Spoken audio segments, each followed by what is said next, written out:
Pemirsa, sejumlah negara tetangga di Asia Tenggara seperti Singapura, Malaysia, dan Filipina mengalami lonjakan kasus COVID-19. Kondisi ini pun juga terjadi di Indonesia yang mulai terjadi kenaikan kasus. Untuk mengantisipasi lonjakan kasus COVID-19 di Provinsi Bali, Dinas Kesehatan Dinkes Bali mengeluarkan surat edaran nomor 13070 tahun 2023 tentang kewaspadaan terhadap lonjakan kasus COVID-19 di Provinsi Bali, Senin 11 Desember 2023. SE ini dikeluarkan sebagai tindak lanjut surat dari Direktur Jenderal Pencegahan dan Pengendalian Penyakit tanggal 8 Desember 2023 perihal kewaspadaan terhadap lonjakan COVID-19 bagi pelaku perjalanan luar negeri PPLN. Dalam SE ini masyarakat Bali diminta untuk melakukan langkah-langkah kewaspadaan untuk mencegah penyebaran COVID-19.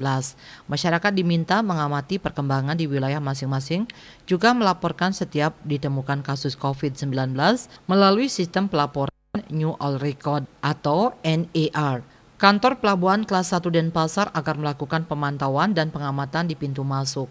Surat yang ditandatangani Kepala Dinkes Bali Inyoman Gede Anom ini meminta pelaku perjalanan ke luar negeri agar segera melengkapi vaksin COVID-19 baik dosis primer maupun booster sesuai ketentuan, sehingga tidak tertular dan tidak menjadi sumber penularan selama perjalanan maupun ketika kembali ke tanah air.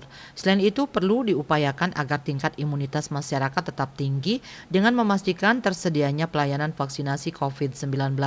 Untuk itu, Dinkes Provinsi Bali meminta semua puskesmas dan fasyankes yang berada di wilayah kerjanya tetap memberikan pelayanan vaksinasi COVID-19. Vaksin dan logistik lainnya cukup tersedia dan masyarakat terinfo dengan baik terkait lokasi mendapatkan layanan vaksinasi COVID-19. Winate Bali Post melaporkan.